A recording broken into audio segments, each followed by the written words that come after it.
Bienvenidos a este espacio donde nos detenemos un ratito a sentir lo que nos deja el jardín de Olivia, capítulo a capítulo, pero hoy quiero contarles algo distinto. No es exactamente un resumen, aunque todo empezó mirando la serie, con una taza de té en la mano y esa sensación que uno tiene cuando algo se mueve por dentro sin saber por qué. A veces uno ve una escena, una conversación, una mirada, y de pronto entiende algo sobre su propia vida. Eso me pasó anoche, cuando Olivia miró ese jardín vacío y dijo bajito: hay amores que florecen tarde, pero igual florecen.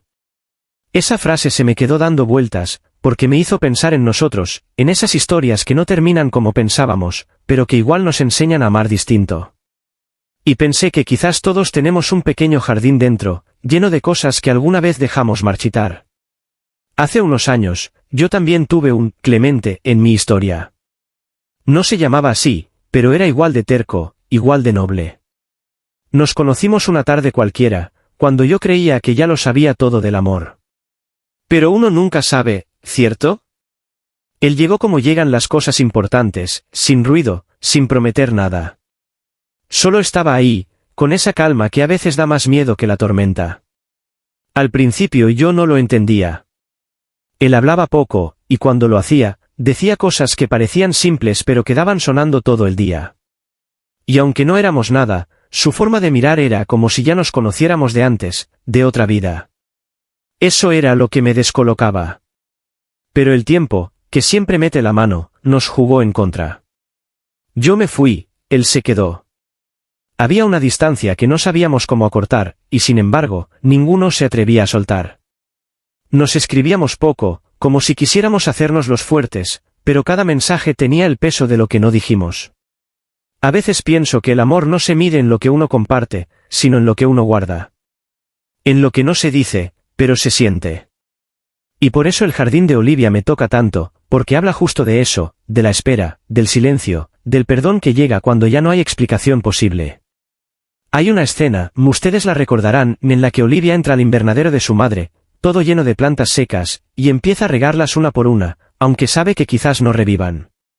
Esa escena me rompió. Porque cuántas veces hemos hecho eso, quedarnos cuidando algo que creemos muerto, solo porque no sabemos qué hacer con el vacío. Yo también tuve que aprender a dejar que algunas cosas murieran, para que otras pudieran nacer. Y eso duele, pero también libera. Pasó el tiempo, como pasa siempre, y una tarde cualquiera volví a cruzarme con él. Fue en una feria, entre frutas y risas, como si el destino hubiera querido jugar un poco. No nos dijimos mucho. Solo nos miramos, y en esa mirada había de todo, los años perdidos, los silencios, los «te extraño» que nunca enviamos. Y fue ahí donde entendí algo que Olivia también descubre en su jardín, que el amor verdadero no siempre es el que se queda, sino el que te deja en paz. El que te enseña a reconocerte, aunque no te acompañe hasta el final. Después de ese encuentro, lo volví a ver una sola vez más. Estaba con alguien, sonriendo.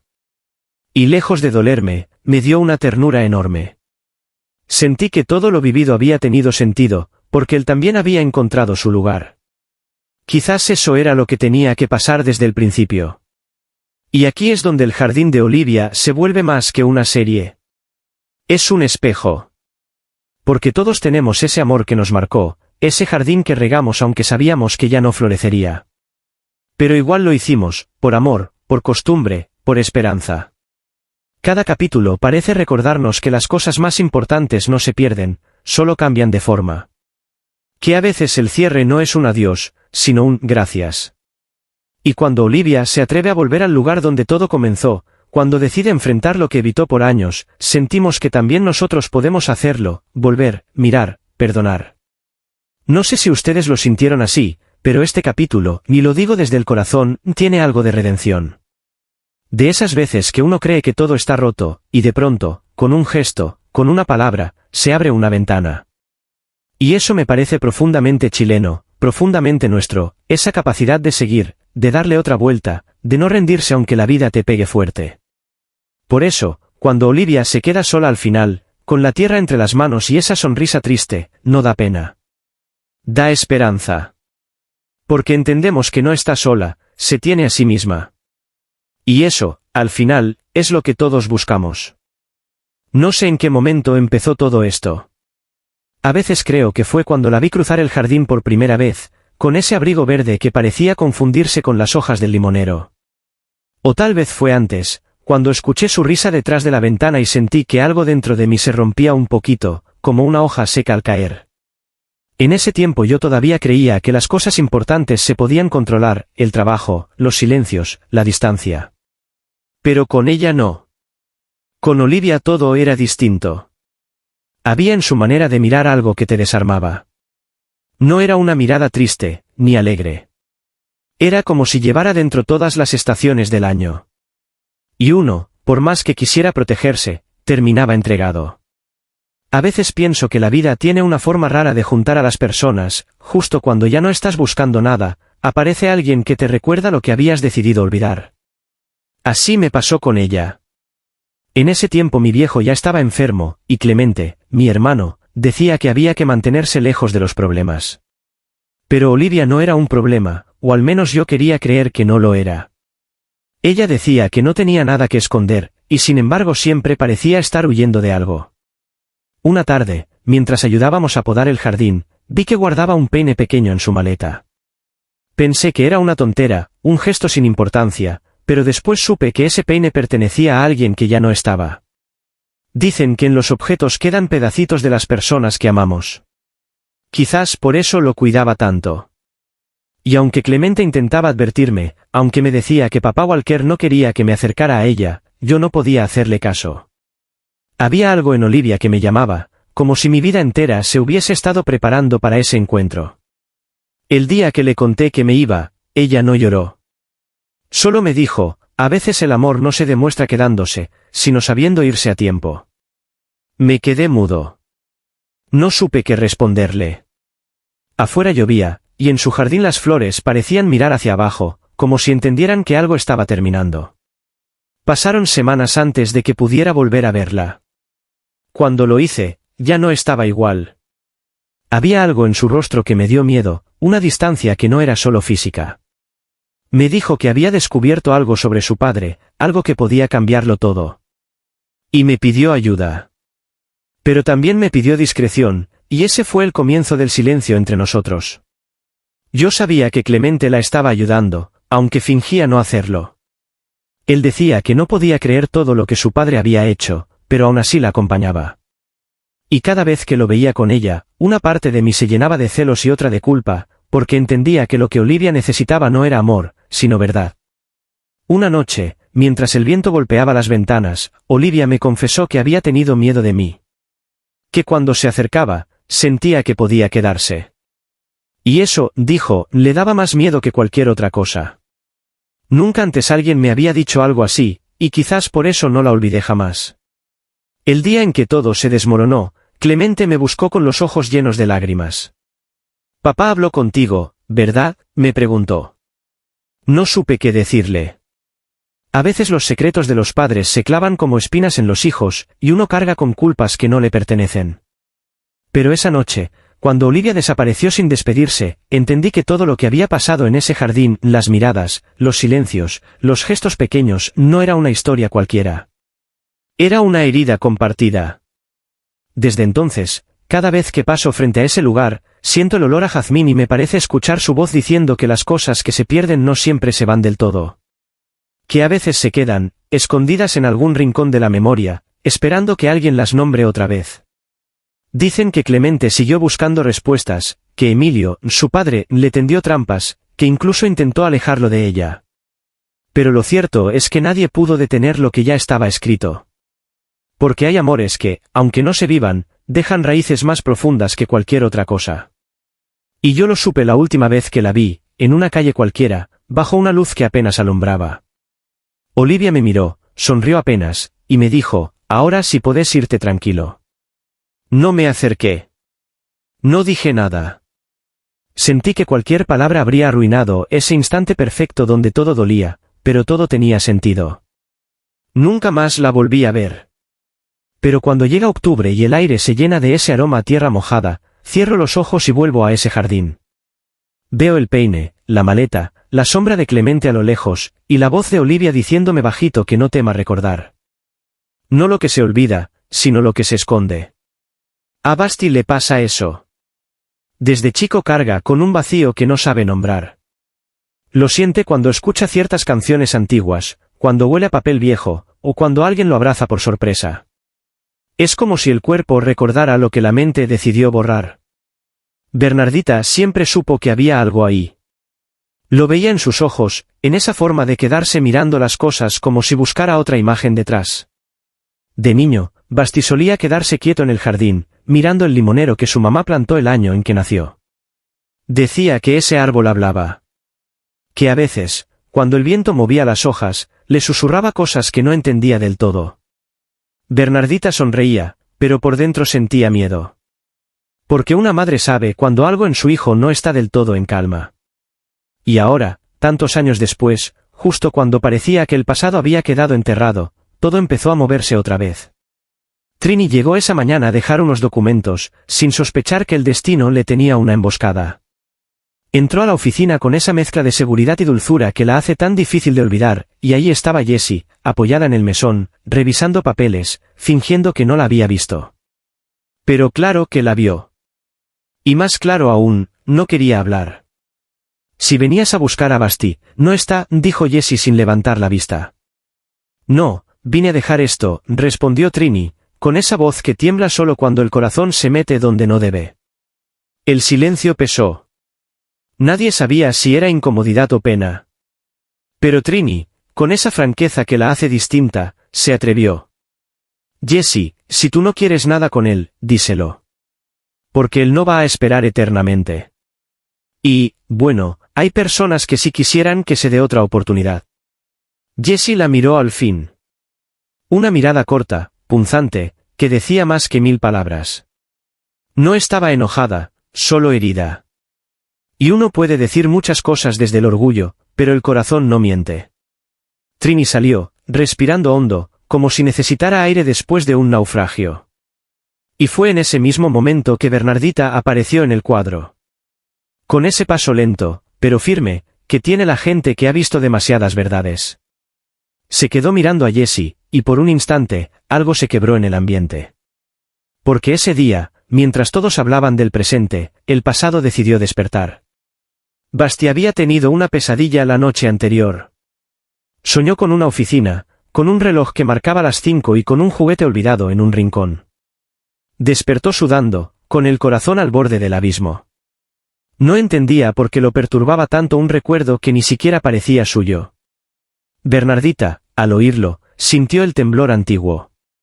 Años atrás, cuando Basti era apenas un niño, hubo una tarde parecida. Había vuelto callado, con la mirada perdida. Dijo que había visto algo en la oficina de su padre. Algo que no debía ver.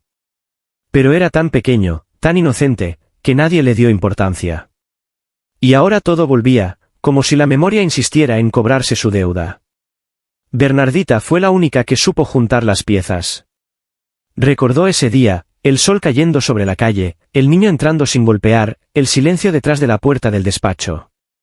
Y el abrazo. Ese abrazo entre su marido, Walker, y la secretaria. No era el primero. Tampoco sería el último. Pero fue el único que Basti alcanzó a ver. Esa imagen se le quedó prendida en alguna esquina de la mente. No podía decirlo, no podía entenderlo. Solo sintió que algo se rompía. Desde entonces, su mirada cambió. Esa forma de no confiar del todo, de amar con miedo, de irse justo cuando el otro da un paso más cerca, todo venía de ahí. Bernardita lo comprendió tarde.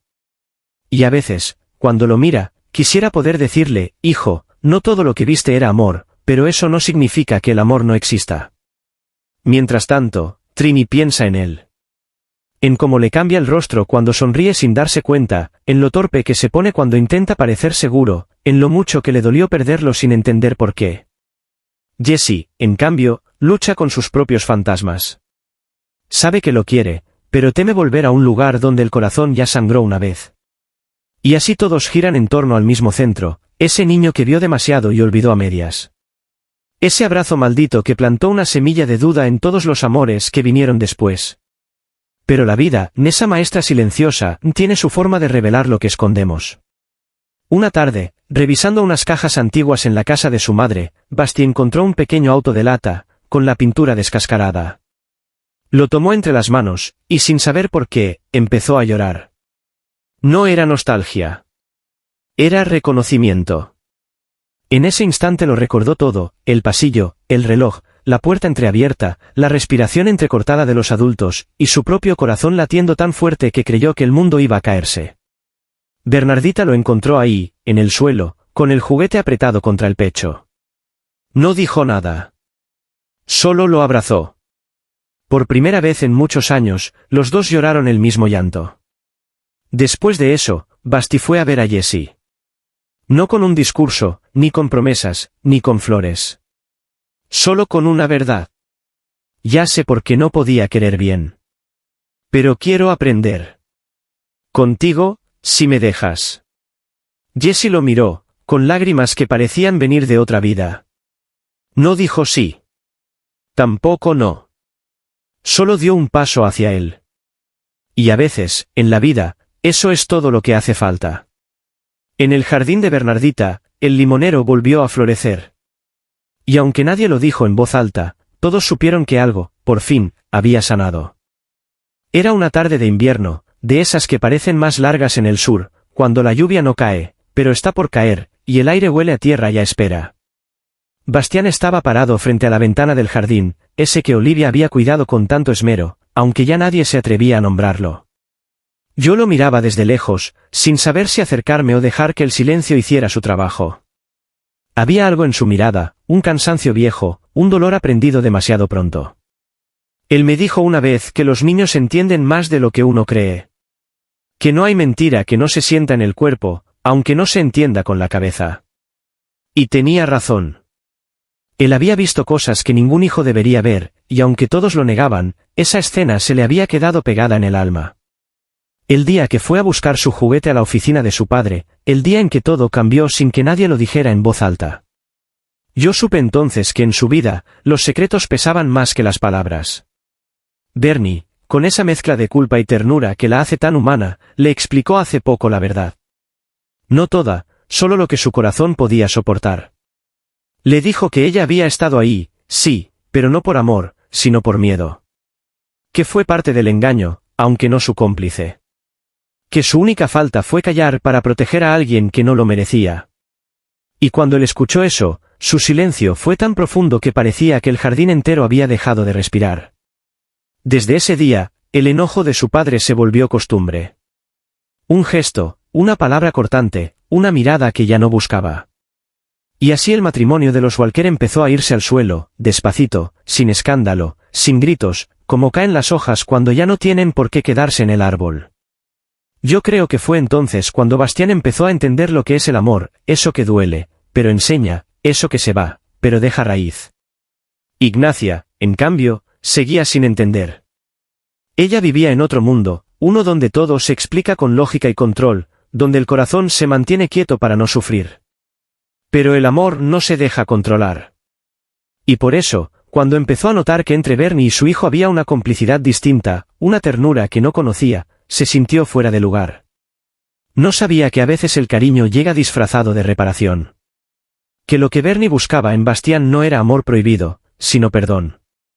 Una forma de decir, yo también fui herida. Y ahí está lo que más duele, que las heridas no se eligen. Uno se las encuentra, como quien pisa una espina descalzo. Bastián, con su terapia, con su manera pausada de hablar ahora, ha aprendido eso. Que no tuvo la culpa, que la verdad no siempre salva, pero al menos limpia. Que lo que vio ese día en la oficina de su padre fue un accidente de la vida, una grieta en la historia que no le pertenece cargar. A veces lo veo pasar por el jardín, tocar las flores que Olivia plantó y quedarse quieto. Dice que ahí escucha su propia voz, la que antes no se atrevía a usar. Clemente, su padre, intenta acercarse ahora, con la excusa de los documentos, con palabras torpes que buscan un lugar donde entrar. Pero hay puertas que ya no se abren con llaves viejas. Lo mira, le dice que quiere conversar, que todo fue un malentendido, y Bastián apenas asiente, sin odio, pero sin olvido. Porque hay verdades que no se perdonan, solo se aceptan. Y eso también es una forma de amor, aunque duela.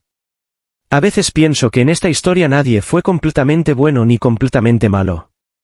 Que todos hicieron lo que pudieron con lo que sabían, con el miedo que cargaban, con los silencios que heredaron. Y que, de alguna forma, eso nos pasa a todos. Caminamos entre los errores de nuestros padres, buscando no repetirlos, pero cayendo igual, de otras maneras. El amor, el verdadero, el que no se vende ni se promete, está hecho de eso, de intentarlo, aun sabiendo que podemos fallar. Olivia, si pudiera ver su jardín ahora, se emocionaría. Las flores han vuelto a brotar. No con la fuerza de antes, pero con una delicadeza nueva, como si entendieran que la belleza también puede nacer del dolor. A veces, cuando el viento sopla suave, parece que alguien susurra entre las ramas. Y yo quiero creer que es ella, recordándole a Bastián que todavía se puede volver a amar, aunque una parte del alma haya quedado en ruinas. Porque al final, eso es lo que somos, jardines que se marchitan y florecen una y otra vez. Historias que se repiten, pero nunca igual. Bastián mira al cielo y sonríe apenas, y yo siento que en ese gesto hay algo que cambia, algo que empieza. Quizás el perdón. Quizás el amor. O tal vez solo la paz de saber que, aunque todo se derrumbó, sigue siendo posible volver a sembrar. Y mientras el sol cae detrás de los cerros, y la luz se vuelve dorada sobre las hojas, él cierra los ojos y susurra algo que el viento se lleva. No alcanzo a oírlo, pero no hace falta. Porque en ese instante entiendo que el jardín de Olivia nunca fue un lugar. Fue un refugio en el alma de quienes se atrevieron a mirar su verdad sin huir. Fue, y sigue siendo, el espacio donde lo roto aprende a florecer otra vez. No sé en qué momento todo empezó a quebrarse, ni cuando dejamos de mirarnos como si el otro fuera el lugar seguro. Tal vez fue ese día, cuando Clemente llegó con la voz temblando, diciendo que su padre, mi padre también, aunque nunca se haya comportado como tal, tenía algo que ver con aquella mujer. Lo dijo despacio, como si temiera que las palabras lo destruyeran todo. Tal vez papá Walker estaba con ella por algo más, me dijo, y yo solo atiné a mirarlo sin poder responder. Porque cuando uno sabe que el alma de la familia está hecha de secretos, ya no hay sorpresa que duela, solo una confirmación lenta de lo que siempre se sospechó. Mi padre no dijo nada, como siempre. Se quedó ahí, pensativo, con esa mirada de quien carga demasiadas verdades sin ninguna intención de compartirlas. Uno aprende con los años que el silencio también puede ser una forma de culpa. Y mientras todo eso se enredaba en casa, Ignacia, mi hermana, o al menos la parte de nosotros que aún creía en algo puro, salió con Joaquín. Lo vi esperarla afuera, con ese aire de hombre correcto que promete estabilidad cuando todo lo demás parece temblar. La llevó a un lugar sencillo, donde el ruido de las olas tapaba las palabras difíciles. Me contó después que la habían pasado bien, que él la hizo reír. Y la risa de Ignacia siempre fue algo sagrado, como si al oírla el mundo volviera a ordenarse por un rato. Pero a mí me bastó verlo a él una sola vez, mirándola, para entender que su ternura tenía algo de cálculo. Que no era solo cariño lo que buscaba, sino pertenencia.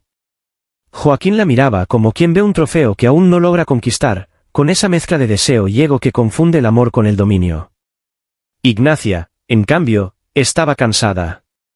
Venía de una tormenta que la había dejado sin fuerzas para dudar. A veces, cuando la vida te golpea tan seguido, uno se aferra al primer gesto amable que aparece, aunque sepa que no es amor. Y eso era lo que pasaba, ella agradecía su presencia porque, por fin, alguien parecía preocuparse por ella. Pero no lo amaba. Esa noche, cuando Joaquín la dejó en casa, se quedó unos segundos más en la puerta.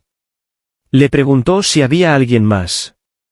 Ignacia lo miró sin responder, con esa calma que precede al naufragio. Él insistió, con la voz quebrada entre los celos y el miedo, ¿estás enamorada de otro?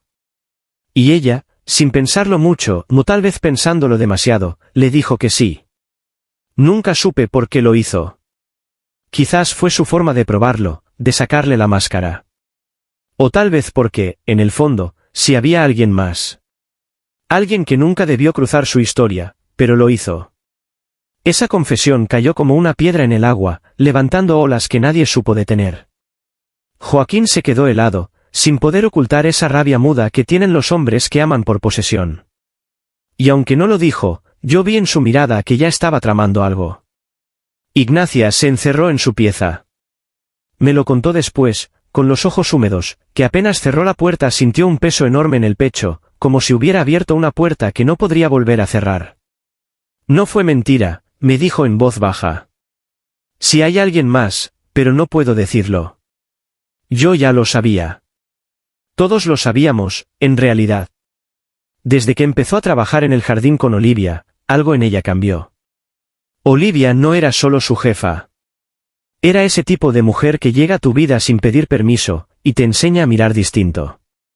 Ignacia hablaba de ella con una ternura que nunca había tenido antes, con una mezcla de admiración y miedo, como si la amara y al mismo tiempo se odiara por hacerlo. Y es que amar a Olivia era como amar un secreto. Nadie lo entendería, menos en nuestra familia, donde todo lo que se sale del molde se tapa con rezos y silencios. Esa noche, Ignacia bajó al jardín. La luna estaba baja y el aire olía a tierra húmeda.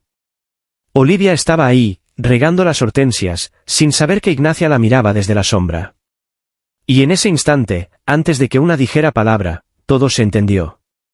Porque hay amores que no necesitan explicarse, se reconocen en la forma de respirar, en la pausa antes de un gesto. Ignacia se acercó, y Olivia dejó caer la manguera. Se quedaron frente a frente, tan cerca que el silencio dolía. Ninguna de las dos dijo nada, hasta que Olivia murmuró, «Vale la pena arruinarlo todo por algo que no puede ser». Ignacia la miró con una ternura inmensa. «Ya está arruinado», respondió. No sé cuánto tiempo se quedaron ahí, pero cuando regresó, Ignacia ya no era la misma. Tenía en los ojos esa mezcla de dolor y certeza que solo tienen quienes han amado de verdad.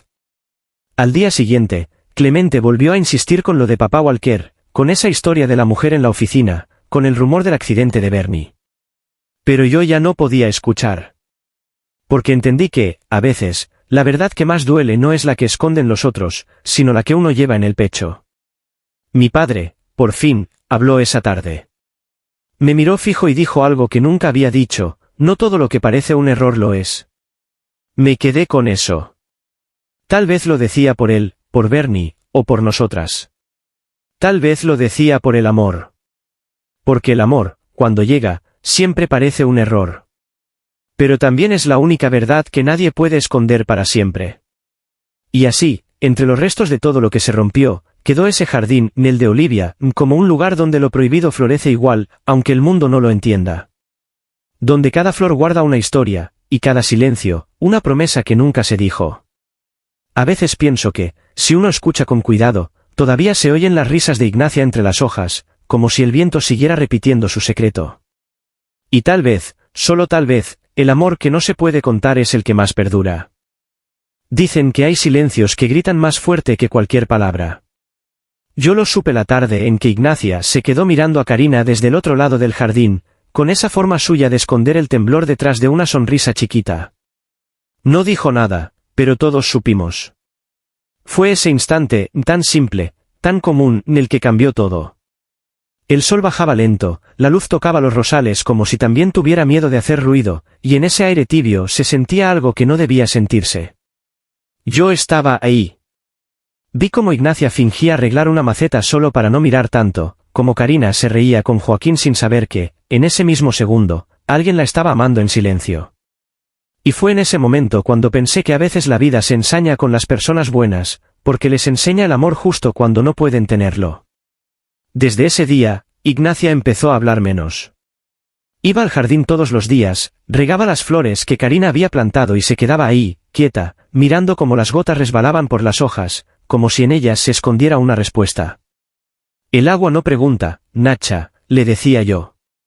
El agua solo cae. Pero ella seguía regando igual, con esa fe que solo tienen los que están esperando algo que no va a llegar. Y fue entonces cuando Joaquín empezó a notar las miradas. Ese hombre, siempre tan correcto, tan medido, con ese orgullo que no permite grietas. Lo vi una tarde, hablando con su padre. No escuché todo, pero alcancé a oír su voz cuando dijo, no voy a permitir que me ridiculice delante de todo el pueblo. Y entonces supe que algo iba a pasar. Porque cuando alguien como Joaquín se siente herido, no busca entender, busca controlar. Ignacia, sin saberlo, empezó a caminar por la cuerda floja. Karina, por su parte, seguía sin entender lo que despertaba a su alrededor. Ella tenía esa luz que no sabe de fronteras, que alumbra sin pensar si hiere. A veces la miraba y pensaba que el amor es cruel justamente porque no elige bien a quien toca. Y un día, todo cambió.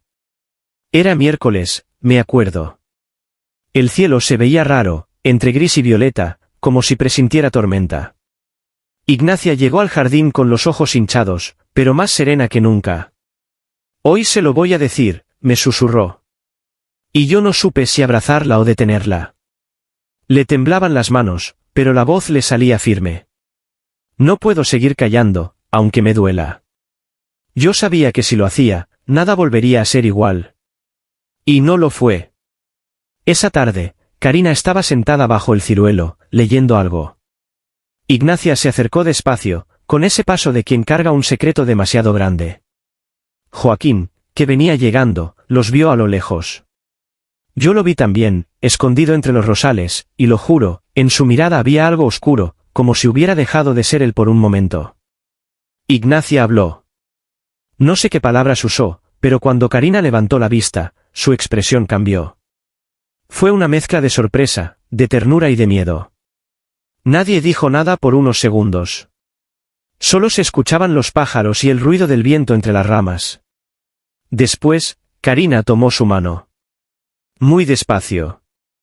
Y en ese gesto tan simple, tan humano, Joaquín entendió todo. Esa noche él no fue a dormir a la casa. Se quedó dando vueltas por el pueblo, buscando con quién hablar, a quién culpar. Lo oyeron en la plaza, hablando de vergüenza, de traición, de curarla, de esa idea absurda. Y fue entonces cuando se le ocurrió su plan. No sé cómo consiguió a esa muchacha, ni de dónde la sacó. Solo sé que al poco tiempo apareció una tal Elisa, una de esas mujeres de sonrisa fácil, contratada, decían, para acompañar a Karina en unos trabajos del invernadero. Lo que Joaquín no sabía era que el amor verdadero no se apaga metiendo a otra persona en medio, solo se enciende más fuerte. Ignacia, al verla, se desmoronó por dentro. Pensó que Karina la había olvidado, que quizás todo lo que había sentido era solo una ilusión. Y fue ahí donde Joaquín aprovechó la grieta. Se acercó a ella, le habló con una dulzura que no era suya, le prometió comprensión, cuidado, silencio. Pero el silencio que él ofrecía no era refugio, era encierro. Yo lo vi. Vi cómo Ignacia empezaba a confundirse, cómo su tristeza se mezclaba con culpa. Vi cómo él se ofrecía a llevarla, a acompañarla, a protegerla de las habladurías. Y vi, también, cómo Karina se alejaba sin entender, herida por algo que no podía nombrar. Y entonces pasó lo que nadie esperaba. Un sábado, justo antes de que cayera la lluvia, Ignacia fue al jardín por última vez. Llevaba una carta. No sé lo que decía, pero cuando Karina la leyó, se arrodilló sobre la tierra húmeda y lloró como si el mundo se le hubiera roto. Dicen que en esa carta, Ignacia escribió que no podía seguir luchando contra algo que la hacía feliz pero que a todos parecía dolerle. Que prefería irse antes que hacer daño. Que el jardín seguiría floreciendo igual, porque el amor, cuando es de verdad, deja raíces que nadie puede arrancar. Desde ese día, cada primavera el ciruelo florece antes que los demás. Y Karina sigue yendo al jardín, aun cuando ya no hay nadie esperándola. A veces, si uno pasa por ahí al atardecer, puede verla parada frente a las flores, con los ojos cerrados, como si hablara con alguien. Nadie sabe qué dice. Pero los que la conocen juran que a veces, entre las hojas, se escucha un suspiro. Y dicen que es de Ignacia. Y si me preguntas si se atrevió a decirlo, te diré que sí. Que lo dijo todo, pero el mundo no estaba listo para escucharlo. Y lo peor, Lulú, es que es miércoles. Y el próximo capítulo llega recién el sábado. Y aunque todos sabemos que la historia ya está escrita, uno igual se queda esperando, con esa esperanza tonta de que, esta vez, el amor sí gane.